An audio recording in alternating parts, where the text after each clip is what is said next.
제가 이제 열심히 살았던 20대, 30대에는요, 가장 많이 들었던 단어가 성공, 비전, 목적, 희생과 같은 단어였어요.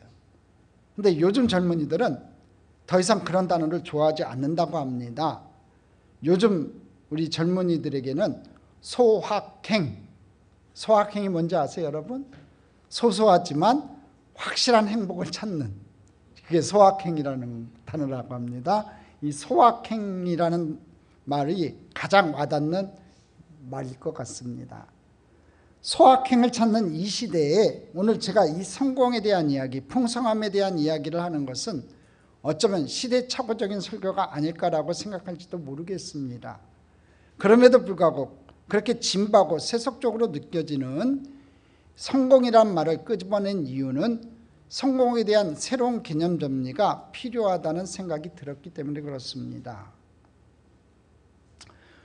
여러분, 우리 인생의 성공이 무엇일까요? 하나님이 우리를 지으셨을 때 여러분을 향한 하나님의 목적이 있음을 여러분 믿으세요? 여러분을 하나님께서 지으셨을 때 여러분을 향한 하나님의 목적이 있음을 여러분 믿으세요? 그렇다면 하나님이 우리를 지으셔서 우리를 이 땅에 보내셨을 때 그 목적에 합당한 삶을 살아가는 것이 저는 성공이라고 믿어요. 그렇지 않겠습니까? 하나님의 목적이 있는데 그 목적에 합당한 삶, 그것을 살아가는 것이 저는 성공이라고 생각한다는 거지요. 하나님의 지으심과 상관이 없는 성공을 우리는 세속적이라고 부를 수 있을 것이고, 그분의 지으심에 합당한 삶을 사는 것이 무엇이든지 우리는 성공이라고 부를 수 있을 것 같습니다. 이것을 성경적인 용어로 바꾸어 말한다면 열매 맺는 삶이라고 표현할 수 있을 것 같아요. 우리 2025년에 우리 사랑하는 성도님들이 성공적인 삶, 열매 맺는 삶을 살아가시기를 주님의 이름으로 축복합니다. 자, 첫 번째 우리가 생각할 게 있습니다. 하나님을 떠나서는 아무것도 할 수 없다는 겁니다. 오늘 말씀은 아주 유명한 말씀이죠. 예수님께서 요한복음 15장에 이 포도나무 비유를 통해서 우리들에게 생명의 원리를 지금 말씀하고 있습니다. 우리가 잘 아는 것처럼 예수님은 포도나무, 하나님 아버지는 농부, 우리는 그의 가지라고 되어 있어요. 이 개념을 정확하게 하고 넘어가야 됩니다. 예수님은 뭐라고요? 예수님은 뭐라고요? 포도나무. 하나님 아버지는 농부, 우리는 가지. 여러분 혹시 포도나무 보셨습니까? 포도나무 이제 사진을 가져오는 것보다 이 그림을 가져오는 게 더 정확할 것 같아서 저렇게 가져왔어요. 여러분 한번 질문해 볼게요. 포도나무가 나무인가요? 이 나무 같지도 않은 것이 포도나무라고 합니다. 그렇죠, 여러분? 나무는 양 아름다리 나무가 돼가지고 지름도 한 1m 이상 돼가지고 쭉쭉 이렇게 올라가는 그런 멋진 나무가 나무라고 얘기할 수 있잖아요. 근데 저 포도나무 한번 보십시오. 나무 같지도 않은 것이 포도나무라고 해요. 포도나무는요, 이 포도나무는 나무 같지도 않은 것이 넝쿨이 이렇게 올라가고 거기서 포도가 주렁주렁 매달리고 있어요. 사실 포도나무는요, 나무로서의 가치가 별로 없는 나무입니다. 그 가치는 포도가 열리기 때문에 가치가 있는 거예요. 넝쿨인 포도나무에 열매가 맺히지 않는다면요, 포도가 맺히지 않는다면요, 아무 쓸모가 없는, 아무 쓸데가 없는 나무가 저 포도나무라는 거예요. 우리의 인생, 우리의 삶은 하나님 앞에서 우리 스스로 얼마나 가치 있는 인생이라고 우리가 말할 수 있을까 한번 생각해 봐야 돼요. 인생이 얼마나 여러분 볼품이 없습니까? 얼마나 연약하고 이기적이고 욕심도 많고 정욕에 쉽게 넘어가는지 몰라요. 우리 인생이요. 어떻게 보면 땔감으로밖에 쓸 수 없는 포도나무에 불과한 우리의 삶의 가치는요, 우리들의 삶에 맺히는 열매, 하나님이 우리에게 주신 삶의 목적을 이루어갈 때 가치를 가지는 거예요. 열매가 맺히지 않는다면요, 볼품없는 것이 우리 인생이라는 거지요. 그러니 우리 인생에 열매를 맺는다는 것이 얼마나 소중한 일인지 모릅니다. 우리 옆에 분하고 인사하겠습니다. 열매를 맺자. 또 한 번 인사합니다. 좋은 열매를 맺읍시다. 자, 우리가 좋은 열매를 맺어야 되는 게 우리 인생의 목적이 돼야 되는데, 그런데 이사야서 5장 4절에 보면요, 우리 인생을 향한 하나님의 한탄이 나와 있어요. 한번 볼까요? 우리 같이 읽어보겠습니다. 내가 좋은 포도 맺기를 기다렸거늘 돌포도를 맺으면 어찌 됨인고. 내가 너희들에게 좋은 포도를 맺기를 기다렸는데 돌포도를 맺으면 어찌 됨이냐, 이렇게 한탄하고 계세요. 본래 하나님의 계획은 그런 것이 아니었어요. 예레미야 2장 21절을 볼까요? 같이 읽어보겠습니다. 내가 너를 순전한 참 종자 곧 귀한 포도나무로 심었거늘 내게 대하여 이방 포도나무의 악한 가지가 되면 어찌 됨이냐. 지금 하나님께서 얘기하죠. 우리를 순전한 참 종자 곧 귀한 포도나무로 심었대요. 포도나무, 그냥 포도나무도 아니고 귀한 포도나무로 심었는데 어떻게 하나님에게 대해서 이방 포도나무의 악한 가지가 됐다고 지금 한탄하고 계세요. 자, 여기서 보십시오. 하나님께서 처음 우리를 심었을 때는요, 귀한 포도나무를 심었다는 거예요. 이 본문 말씀에 의하면요. 자, 귀한 포도나무를 심었으면 거기서 무슨 열매를 맺어야 돼요? 좋은 열매를 맺어야 돼요. 그렇잖아요. 귀한 포도나무를 심었으면 좋은 열매를 맺어야 되는 거예요. 그게 하나님의 목표였다는 거지요. 우리 인생의 가장 큰 성공을, 하나님과 관계 있는 가장 큰 성공을 제가 이렇게 표현해 봤어요. 저 구절을 보고서. 자, 뭐라고 제가 표현해 봤냐면요, 하나님의 한탄이 아니라 하나님의 기쁨이다. 한번 따라하겠습니다. 하나님의 한탄이 아니라 하나님의 기쁨이다. 무슨 얘기냐면요, 하나님께서 우리를 모시고 한탄하시는 게 아니라 여러분 좋은 열매 맺는 그 모습을 보고 하나님께서 기뻐하셔야 돼요. 그게 성공이라는 거지요. 하나님의 기쁨이 된다는 건요, 하나님이 원하시는 열매를 맺는 거예요. 열매를 맺은 나를 바라보면서 하나님의 한탄하시는 것이 아니라 나를 바라보면서 하나님 얼굴에 미소가 띄어지는 거죠. 좋은 열매 맺었으니까 농부인 하나님 아버지께서 얼마나 기쁘냐는 거지요. 그것이 얼마나 복된 인생이냐 이거지요. 여러분, 이왕이면 좋은 포도송이 열매 맺어야 되지 않겠습니까? 할렐루야. 그런 인생들 돼야 되는 거지요. 정작 중요한 것은요, 성공 그 자체가 아니라 어떤 성공을 꿈꾸는가예요.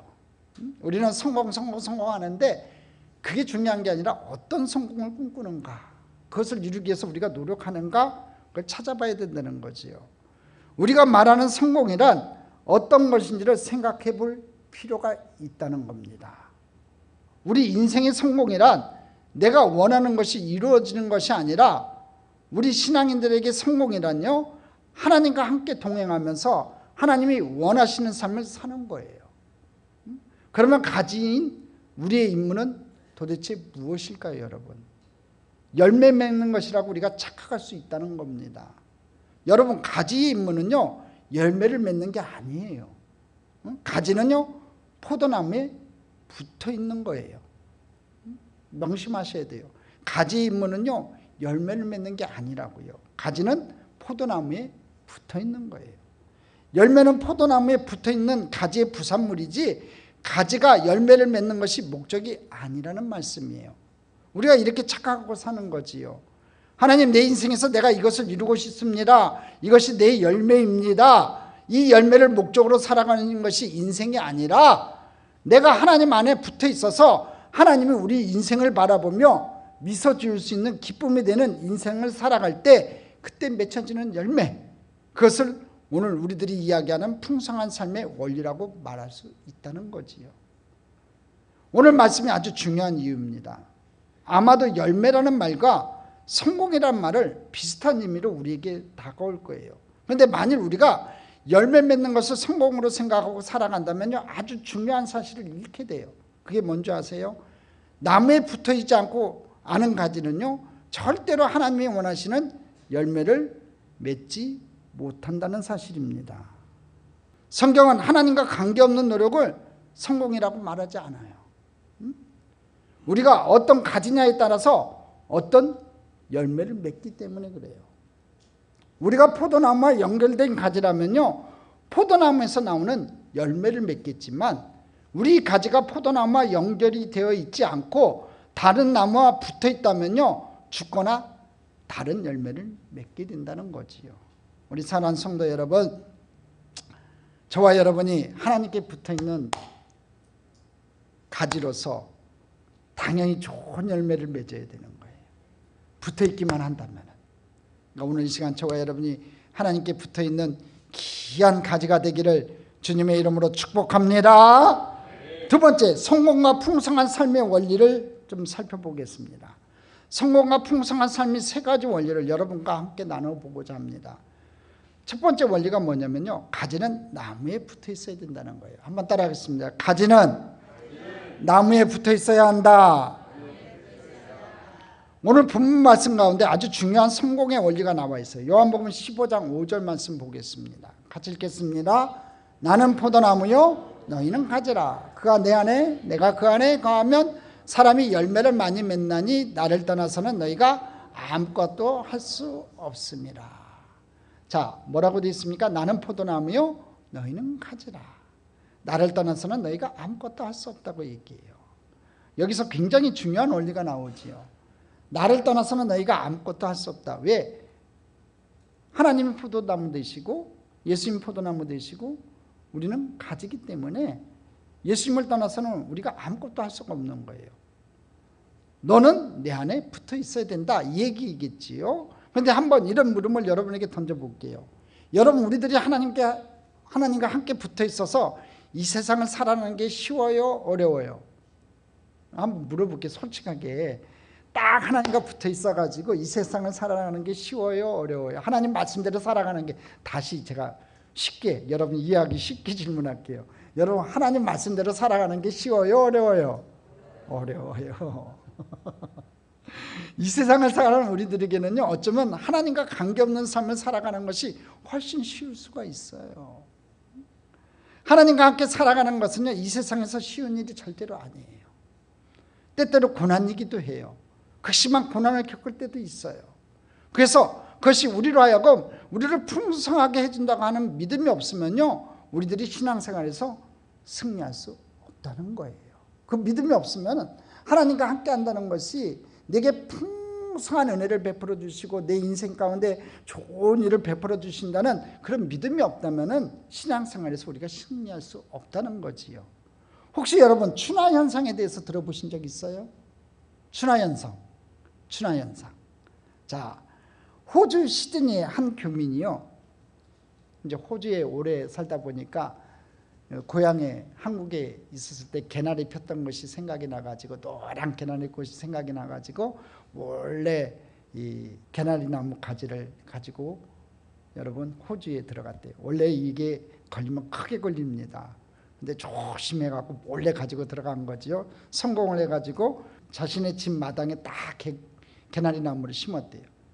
이듬해 봄이 되자 한국에 비해 훨씬 맑은 공기와 좋은 햇볕 덕분에 가지와 잎이 무성하게 자랐다고 합니다. 그런데 정작 이 개나리 꽃은 피지가 않더래요. 첫 해라서 그런가 보다 생각했지만 그 이듬해도, 그리고 3년째 되는 해에도 개나리 꽃은 피지 않더라는 겁니다. 여러분들 신기하죠? 호주만 해도 아주 굉장히 우리나라보다 좋은 환경이거든요. 햇볕도 많고 좋은 환경인데 개나리 꽃이 피지가 않더라는 거예요. 잎사귀는 무성하고 아주 가지도 쭉쭉 뻗어나가는데도 개나리 꽃이 피지 않더래요. 몇 년이 지나서요, 그제서야 이분은요, 한국처럼 혹한의 겨울이 없는 호주 시드니에서는요, 개나리 꽃이 아예 피지 않는다는 사실을 그제서야 알았다는 거예요. 반드시 추위를 거쳐야만 꽃이 피는 것을요, 전문용어로 춘화 현상이라고 합니다. 개나리꽃, 튤립, 히아신스, 백합, 나일락, 철쭉, 진달래 등이 여기에 속한다고 합니다. 인생은 마치 여러분 춘화 현상의 꽃과 같아요. 눈부신 인생의 꽃은요, 인생의 혹한을 거친 뒤에야 아름답게 꽃망울이 맺히는 법이라는 거지요. 인생의 열매는 마치 가을보리와 같아서 인생이 겨울을 거치면서 그 열매가 더 견실해지고 더 풍성해진다는 겁니다. 그러지요. 시편 기자가 고난당한 것이 내게 유익이라. 내가 그 고난을 통해서 주의 율례와 율법과 주의 사랑을 알게 되었다고 하는데, 여러분 인생에게 다가오는 고난은요 결코 손해만은 아닌 것 같아요. 그 고난을 통해서 우리가 좀 더 성숙해지는 거지요. 그 고난과 아픔을 통해서 하나님과 더 가까이 간다면 그것이 우리에게 귀한 축복인 줄 믿습니다. 우리 인생의 이 풍성한 열매라고 하는 건요, 하나님과 이 관계 속에서 살아간다고 하는 것은요, 우리들에게 편리함, 편안함만을 의미하는 것이 절대로 아니라는 거예요. 우리가 하나님과 함께 겪어야 되는 건요, 어쩌면 우리들의 인생의 고난이 아닐까 싶어요. 고난과 같이 겪어야 된다는 거지요. 고난이 우리로 하여금 풍성한 열매를 맺는다고 하는 것을 우리들이 잊지 말아야 한다는 거지요. 그러니까 여러분 인생 가운데 다가온 고난을요, 올해는요 나쁘다고만 생각하지 마세요.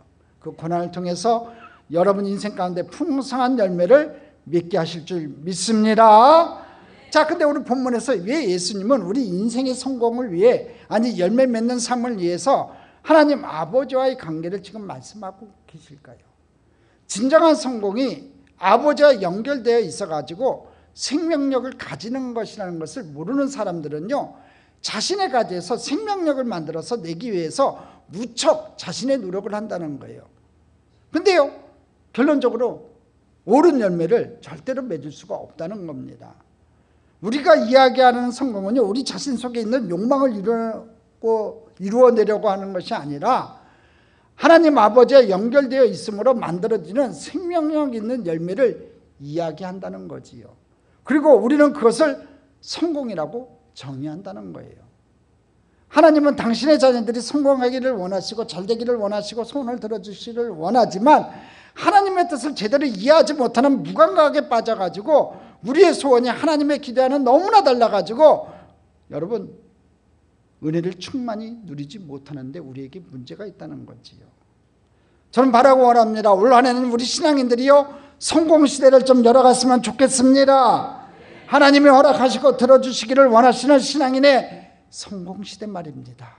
내 인간의 내 생각의 성공시대가 아니라 하나님이 원하시는 성공시대를 열어가는, 신앙인의 성공시대를 열어가는 저와 여러분 되기를 주님의 이름으로 축복합니다. 하나님의 말귀를 못 알아듣는 신앙을 좀 탈피해보자는 말씀이지요. 하나님이 하지 말라는 것 좀 하지 말고 하나님이 하라는 것 열심히 좀 했으면 좋겠습니다.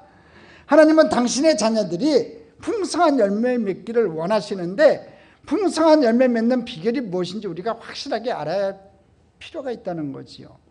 성경에서 이야기하는 성공은요, 단순한 이 지위나 명예, 돈이 많고 적음에 대한 문제는 절대로 아니에요. 가장 중요한 건요, 하나님과의 관계에 집중하는 거예요. 요한복음 15장 16절은 이렇게 말씀하고 있어요. 같이 한번 읽어보겠습니다. 너희가 나를 택한 것이 아니요 내가 너희를 택하여 세웠나니 이는 너희로 가서 열매를 맺게 하고 또 너희 열매가 항상 있게 하여 내 이름으로 아버지께 무엇을 구하든지 다 받게 하려 함이라. 여기 이렇게 나와 있죠. 내가 너희를 택하여 세웠나니 아버지께 무엇을 구하든지 다 받게 하려 합니다. 중요한 구절이니까 믿을 정도로 보십시오. 우리가 성공적인 삶과 열매 맺는 삶을 살아가야 하고 살아갈 수 있는 가장 근본적인 이유와 해답은요, 바로 하나님께서 우리를 택하여 세우셨다는 말씀이에요.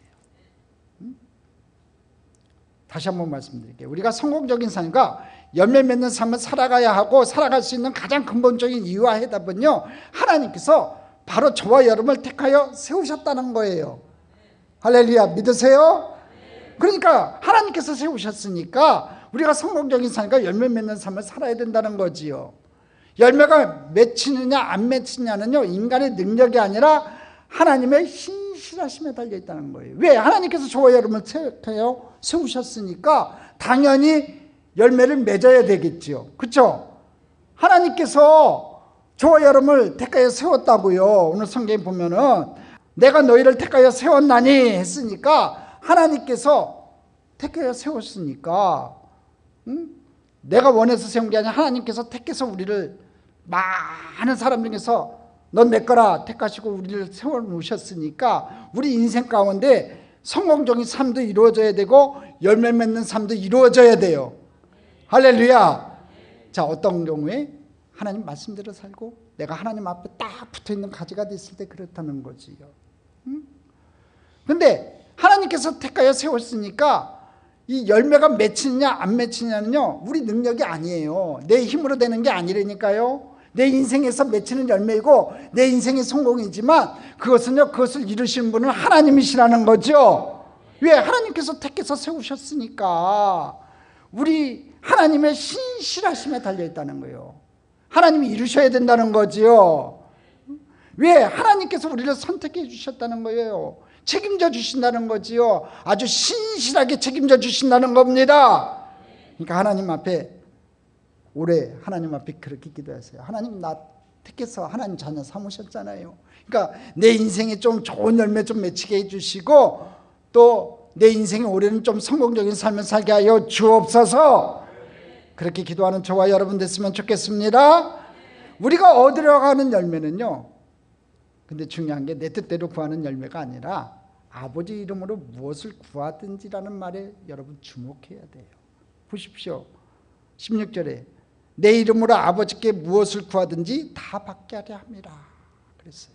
내가 필요해서 구하는 것이 아니라 하나님께서 주기 위해서 예비해 놓으신 것이 있는데 그것을 우리가 믿음을 가지고 기도해 가지고 그것을 얻어야 된다는 겁니다.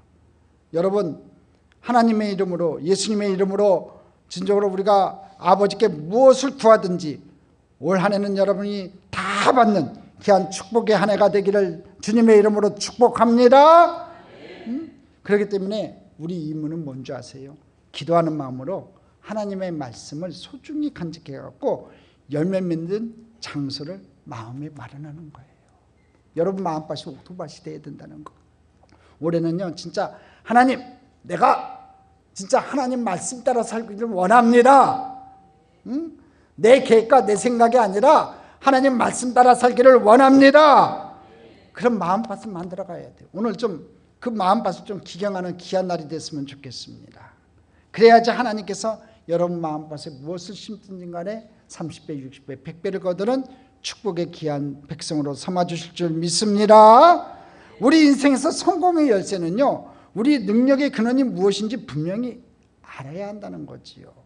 내가 성공하고 못하는 건요, 내 능력의 근원이 무엇인지 분명히 알아야 된다는 거예요. 하나님이세요. 하나님이 여러분의 능력의 근원이 되어야 됩니다.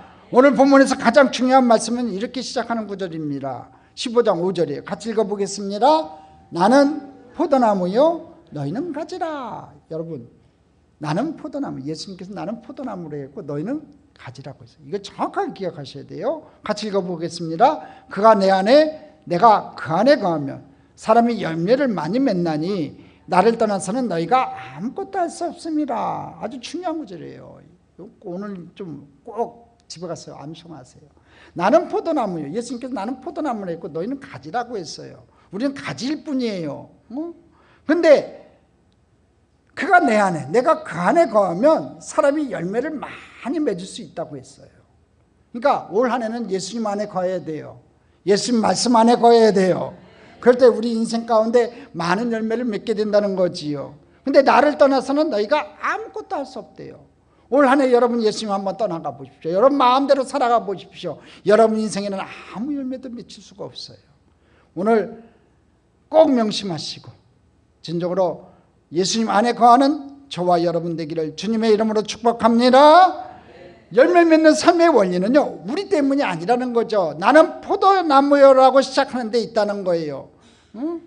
예수님이 우리의 삶의 근원이 되신다는 것을 깨닫게 된 사도 바울은요, 빌립보서 4장 13절에 이렇게 고백해요. 내게 능력 주신 자 안에서 내가 모든 것을 할 수 있느니라.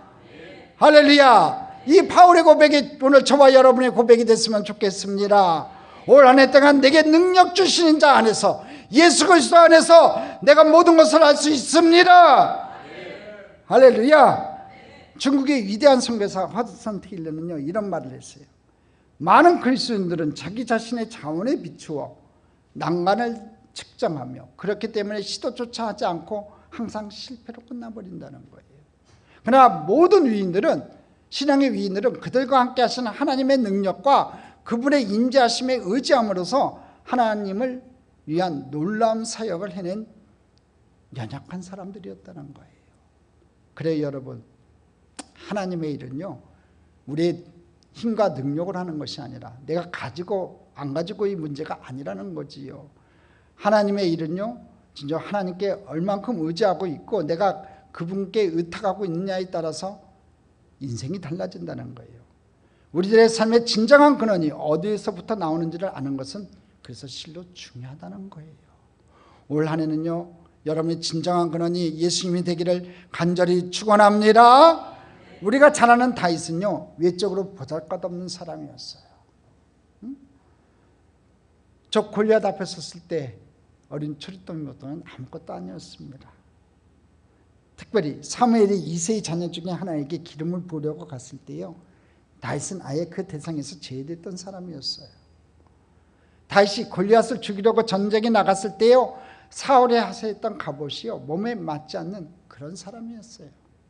그러나 다윗이 분명히 알고 있는 것이 있었습니다. 그것은 그의 삶의 근원이 무엇인지를 아는 것이었어요. 다윗은 그걸 알고 있었던 사람이었어요. 사무엘상 17장 47절에 보면 이렇게 고백해요. 전쟁은 야에게 속한 것인 자. 이렇게 고백하고 있어요. 다른 사람들은 몰랐어요. 구척장신 저 골리앗 앞에서 온 이스라엘 그 사울의 용맹스러운 군대 장관들이 부들부들 떨고 있는 그 상황 속에서 어린 철덩이 목동이 야의 이름으로 나가면서 담대하게 외쳤던 얘기가 이 얘기예요. 전쟁은 야에게 속한 것인지, 그의 삶의 근원이 무엇인지 아는 사람이었다는 거지요.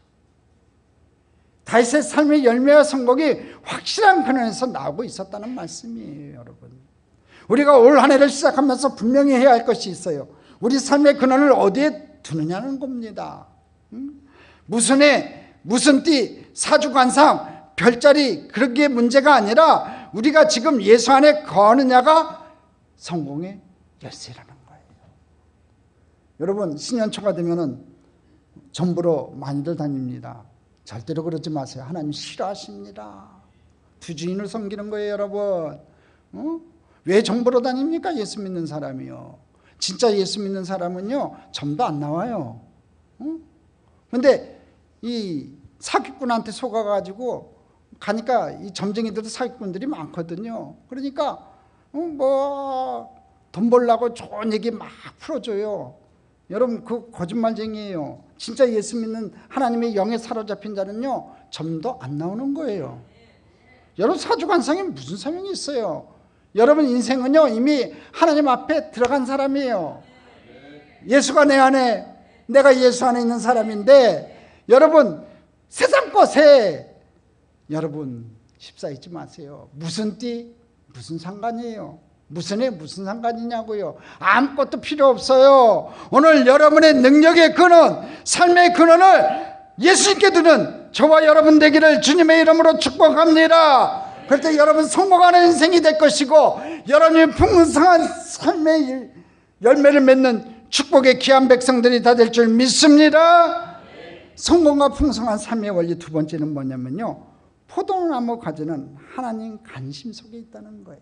한번 따라하겠습니다. 포도나무 가지는 하나님의 관심 속에 있다. 자, 우리가 뭐라고 했어요, 여러분? 아까 처음에 정리하고 넘어갔죠. 우리가 뭐라고 했어요? 가지. 그렇죠? 우리는 포도나무 가지예요. 근데 가지는 하나님 관심 속에 있다고요. 그러니까 저와 여러분 하나님 관심 속에 있다고요. 이거 꼭 명심하시라는 겁니다. 오늘 요한복음 15장을 통해 나타나는 우리가 예수 안에 거한다고 하는 의미는요, 하나님이 우리에게 관심을 가지고 계신다는 의미예요. 우리가 하나님의 소유예요. 저와 여러분 하나님 소유입니다.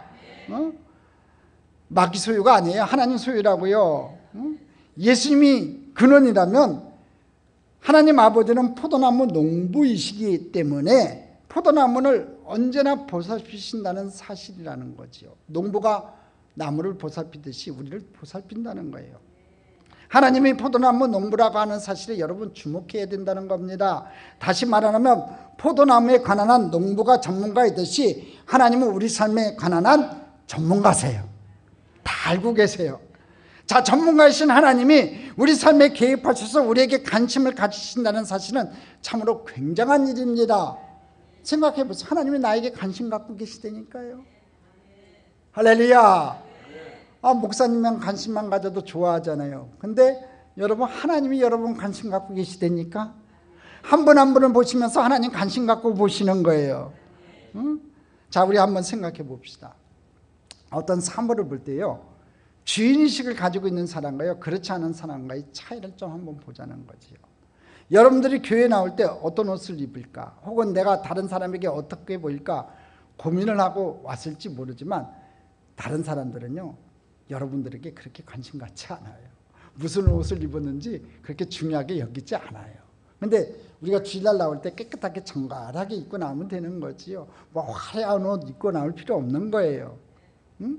근데 자꾸 남에게 보이려고 좋은 옷 입으려고 노력하는데 그럴 필요 없다는 거지요. 근데 여러분, 한번 이상하지 않아요? 어린이들이 유치원에서 학교에서 무슨 발표를 하면요, 이상하게도 그 많은 아이들 중에 자기 아이만 눈에 들어온다는 거지요. 우리 성도들 간에는 무슨 옷을 입었는지 관심이 없는데 희한하게 자신의 자녀들이 뭐 이렇게 발표를 한다든지 하면은요, 관심을 가져요. 요번에 성탄절 발표할 때 보니까 자기 지역 나오면 그냥 다 좋아하더라고. 어쩔 줄 몰라 하더라고. 그렇죠? 네? 제가 보니까 그래요. 아주 지역별로 단합이 잘 돼가지고 아주 관심이 많이 갖더라고요.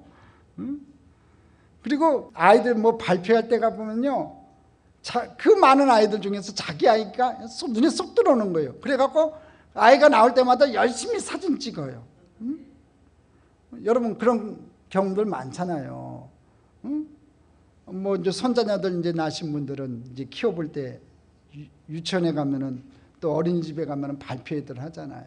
그러면 거기서요, 자기 자녀들은 눈에 쏙 들어와요. 그렇지 않냐 이거지요. 관심이 있으니까 그렇다는 거지요. 여러분, 하나님이 우리를 당신의 소유로 인정하셨다는 건요, 참 굉장한 일이라고 생각이 든다는 거예요. 하나님이 예사롭게 우리를 보시지 않는다는 말씀이에요. 지금도 그래요. 하나님 예사롭게 보지 않으세요. 당신의 핏값으로 산 귀한 자녀들이기 때문에, 한 사람 한 사람이기 때문에, 내가 너를 지명하여 불러난 넌 내 거라 부르셨기 때문에 너무나 귀한 존재들이라는 거지요.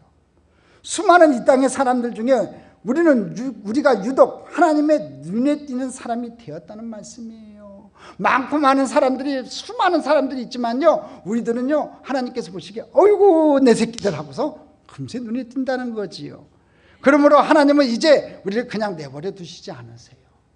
우리 삶에 간섭하기 시작하세요. 요한복음 15장 2절에서는요, 하나님의 간섭이 이렇게 나타나고 있어요. 두 가지가 나타나요. 2절 같이 읽어보겠습니다. 무릇 내게 붙어있어 열매를 맺지 아니하는 가지는 아버지께서 그것을 제거해 버리시고, 무릇 열매를 맺는 가지는 더 열매를 맺게 하려 그것을 깨끗하게 하시느니라. 두 가지가 나와요. 제거해 버리시고 깨끗하게 하세요. 하나님의 간섭이에요. 간섭은 귀찮고 때로 번거로우며 아프기도 해요. 그러나 간섭은요, 관계에서 일어나는 일이에요. 관계가 없으면요, 간섭도 안 하지요. 정상적인 사람이라면요, 관계가 있기 때문에 간섭하는 거예요. 오늘 말씀의 원리, 바로 하나님 아버지께서 우리의 농부가 되시기 때문에 당연하게 일어나는 일이에요. 간섭의 첫 번째는요, 인생에 불필요한 것들을 제거하신다고 했어요. 컷오프 하신다고 했어요. 이 말은 운동 경기에서 많이 사용되는 말이죠. 점점 우승의 정점으로 가는 도중에 흥미로운 경기를 위해서 경쟁이 되지 않는 선수들을 가려내는 거예요. 컷오프 시키는 거죠. 또 간섭의 두 번째는요, 더 열매를 맺기 위해서 깨끗하게 하신다고 되어 있어요. 이 말의 영어 단어는요, 푸른이라는 단어예요. 참 오래간만에 보는 단어인데, 푸른이라는 단어는 동사를 쓰고 있어요. 가지를 친다는 말이에요. 깨끗하게 하는 가장 좋은 방법은요, 쓸데없는 가지를 쳐내는 거예요. 그게 깨끗하게 하시는 거예요. 혹시 여러분들은 봄을 맞이하는 나무를 위해 가지치기 하는 것을 보셨나요? 혹은 정원에 조경사들이 나무를 다듬는 것을 여러분 보셨나요? 저 가지치기 할 때는요, 정말 무자비하게 가지를 자르고요, 앙상하게 나무만을 남겨놓는 것을 보게 돼요. 우리 교회 앞에 저기 신일 아파트에 큰 나무들 있잖아요. 저게요, 가을 되면요 그 잎사귀들이 떨어져고 가늘게 떨어져 갖고 다 어디 쪽으로 들어오냐면 우리 교회 쪽으로 들어와요. 이게 뻥 뚫려 있으니까 사방으로 안 퍼지고 우리 교회 쪽으로 몰려 들어와요. 흡입이 되더라고. 아, 저거 언제 안 자르나 그랬는데 어느 날 보니까 한 2년 전이었나 보니까 와갖고 가지치기를 하는데요, 아주 무지막지하게 자르더라고요. 저거 죽는 거 아닌가, 저거 내년에 저거 잎사귀가 나올까 했더니요, 그 다음에 본되니까 또 무성하게 또 나오더라고요. 그리고 또 걔들이 키가 자라가더라고요. 봄이 되고 여름이 되면 정말 아름다운 자태를 자라는 나무로 성장하는 것을 여러분 보게 될 거예요. 열매 맺는 삶을 살기 위한 중요한 원리를 여러분 기억하세요. 조금은 아프지만 우리 인생의 가지치기를 하시는 하나님 아버지를 기억해야 된다는 거예요. 자, 이제 굉장한 일이 벌어집니다. 가지치기를 하면요, 우리를 깨끗게 하시라고 가지치기를 할 때 열매 맺는 우리 삶의 잠재력이요 엄청나게 높아지기 시작하는 거예요. 농부 되신 하나님은요, 우리가 쓰임받는 일에 방해되는 모든 것을 재버리시는 거예요. 가지치기 해버리는 거예요. 컷오프해버리는 거예요. 만일 죽은 가지를 꺾어버리지 않으면요, 우리가 갖고 있는 모든 자원이 열매를 맺는 일에 사용되지 않고 도리어 무성한 나뭇가지를 만드는 일에 사용되기 때문에 그렇다는 거예요. 전문가이신 하나님은 우리 삶에서 가지쳐야 할 것이 무엇인지를 분명히 알고 계세요. 여기에 고통이 따르게 될 거예요. 잘려나가는 아픔이 있을 거예요. 그것이 돈이 될 수도 있고 나의 명예가 될 수도 있고 나의 직장이 될 수도 있다는 거지요. 하나님이 우리를 쓰시려고 할 때 그냥 그대로 쓸 수 없다는 겁니다. 하나님은 우리 있는 모습 그대로를 받아주시되 우리를 사용하실 때는 하나님이 원하시는 모습으로 훈련시켜 사용하시는 분이세요. 올 한 해의 시작은 여러분들이 이런 하나님의 훈련 속에 들어가기를 좀 바랍니다. 예수 안에 거하는 삶으로 열매 맺기를 바랍니다. 올해 작년까지 내 삶 속에서 잘못된 가지들이, 썩은 가지들이 있었다면 우리 하나님께서 간섭하셔서 그 가지를 쳐내주시고 올 한 해는 풍성한 열매를 맺는 축복의 나무로 성장해 가기를 주님의 이름으로 축복합니다. 자, 성공과 풍성한 원리 세 번째는요, 소원보다 기쁨이 선행될 때 성공과 풍성한 삶이 이루어진다는 거예요. 중요한 원리예요. 소원보다 기쁨이 선행되어야 된다는 거예요. 따라하겠습니다. 소원보다 기쁨이 선행되어야 된다. 우리가 오늘 본문에 있는 포도나무 비유를 다 읽지 않았어요. 그런데 4절부터 11절까지 사이에 10번이나 반복되는 말이 있어요. 그 말이 뭐냐면요, 거하라는 단어예요. 거하라. 한번 따라하겠습니다. 거하라. 이 영어 성경에는 리메인이라는 단어를 사용하고 있어요. 아마도 이 말이 더 분명한 의미를 전달해 줄 듯해요. 리메인이라는 단어가 계속해서 유지하다, 간직하다는 뜻이에요. 오늘 우리들이 함께 나누는 열매 맺는 삶의 관건은요, 계속해서 포도나무까지 붙어 있을 수 있느냐는 거예요. 자, 가지가 포도나무에 붙어 있으라고 했었잖아요. 근데 이게 중요한 게 뭐냐면 계속해서 붙어 있어야 된다는 거예요. 떨어졌다 붙었다 떨어졌다 붙었다 하면요, 여러분 쓸모없는 나무까지 되는 거예요. 그럴 수도 없지만 여러분 계속해서 포도나무까지 붙어 있어야 된다는 거지요. 무엇보다도 열매 맺는 삶이 우리에게 가져다 주는 유익, 아니 그렇게 살아가야 하는 이유는요, 11절 말씀 가운데 우리가 찾을 수가 있어요. 요한복음 15장 11절 같이 읽어보겠습니다. 내가 이것을 너에게 이름은 내 기쁨이 너희 안에 있어 너희 기쁨을 충만하게 하려 함이라. 할렐루야. 여러분, 우리 열매 맺는 삶의 기쁨, 이 축복이 뭐냐면요, 우리 기쁨을 충만하게 하기 위해서 그렇다는 거예요. 열매 맺는 삶이 우리에게 가져다 주는 유익이 뭐냐면요, 우리의 기쁨을 충만하게 하려 합니다. 이렇게 돼 있어요. 그런데 이 말씀은요, 이 10절 말씀과 깊은 관련이 있습니다. 10절 말씀 한번 읽어보겠습니다. 같이 읽겠습니다. 내가 아버지 계명을 지켜 그의 사랑에 거하는 것 같이 너희도 내 계명을 지키면 내 사랑 안에 거하리라. 이 말씀 다음에 기쁨에 대한 말씀이 나와요. 그러니까 내 사랑 안에 거하리라. 이 말씀 다음에 기쁨에 대한 말씀이 나오고 있다는 거예요. 저는 여기서 이 거한다는 이 말을요, 순종과 연결시켜 볼 수 있다고 생각을 했어요. 거하라. 이 거하라는 말은요, 순종해야 되겠죠. 명령이잖아요. 내 안에 거하라 했으니까 명령이니까 우리가 순종해야 될 거 아니겠습니까? 근데 그 순종은요, 기쁨과 연결되어 있다는 거예요. 거할 때, 순종할 때 하나님의 기쁨이 너희 안에 있다. 그리고 너의 기쁨을 충만하게 하는 것이다. 이렇게 말씀하고 있는 거예요. 주님 안에 거하고 하나님 말씀을 순종하는 것을 기뻐한다는 말씀이 얼마나 굉장한 말씀인지 여러분 아셔야 돼요. 여러분이 그걸 모르니까 지금 감흥이 없는 거예요. 지금 거하라, 그 명령에 우리가 순종할 때 하나님의 기쁨이 너희 안에 있다. 그리고 너희 기쁨이 충만하게 할 것이다. 이렇게 얘기하셨는데 이게 굉장히 중요한 말씀이라는 것을 잘 이해를 못하는데 시편 30편 4절을 보면 이런 말씀이 나와요. 같이 한번 읽어보겠습니다. 야훼를 기뻐하라. 저가 내 마음의 소원을 이루어 주시리라. 야훼를 기뻐해야 해요. 그러면 우리의 마음의 소원을 이루어 주신대요. 다시 말해서 기쁨으로 하나님의 뜻을 따르는 사람이 되면 하나님이 우리들의 마음의 소원을 이루어 주신다는 말씀이에요.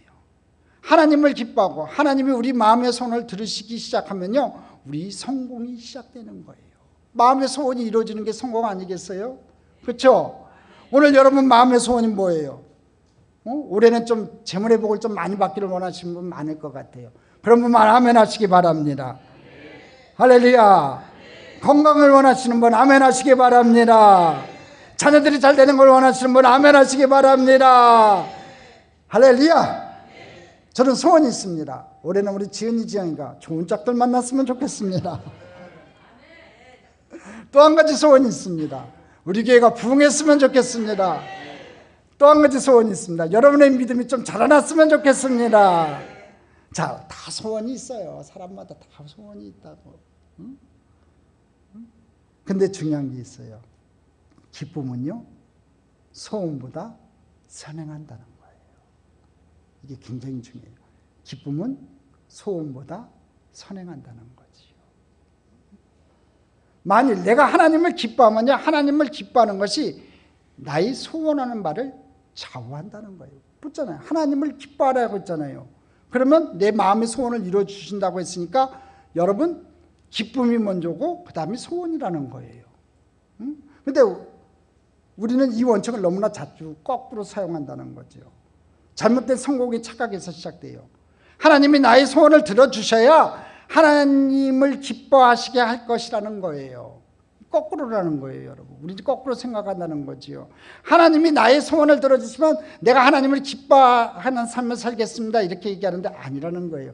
하나님을 기뻐하시는 삶을 먼저 사세요. 하나님을 기뻐하는 게 우선이고 그 다음에 우리의 소원이라는 거지요. 하나님을 기뻐하는 사람이 먼저 되어야 된다는 겁니다. 기뻐히 하나님 안에 거할 수 있는 사람들이 먼저 되어야 된다는 거지요. 우리는 왜 하나님을 기뻐하시게 해야 할까요? 하나님을 철저하고 우리가 믿고 신뢰하기 때문에 그래요. 그분이 나의 삶을 살피시고 열매 맺도록 인도하시는 분이라는 것을 우리가 알기 때문에 그렇다는 거지요. 하나님을 믿고 관계 속에서 살아가는 것이 그렇게 쉬운 일은 절대로 아니에요. 하지만 하나님이 우리들에게 주시는 분명한 확신이 있어요. 성경 곳곳에서 이런 말씀이 우리 눈에 들어온다는 거지요. 뭡니까? 그러나 하나님은. 예를 들어 마태복음 19장 26절 같은 것들이 있어요. 사람으로 할 수 없으나 하나님으로는 다 할 수 있느니라. 할렐루야. 그러나 하나님은 다 하실 수 있다는 거지요. 이것이 우리 인생을 바꾸시는 하나님의 역설이에요. 우리가 이전에는 죄 가운데 죽었으나 하나님께서 우리를 살리셨다는 사실이에요. 과거에는 우리가 죄의 포로였으나 이제는 하나님의 은혜가 우리를 해방시키셨다는 것. 이전에는 우리가 무가치한 존재였으나 이제는 하나님이 우리를 사용하고 계시다는 것. 이전에는 우리가 열매를 맺을 수 없는 죽은 나무 같은 존재였으나 이제는 예수 그리스도와 함께함으로 풍성한 열매를 맺게 되었다는 사실이에요.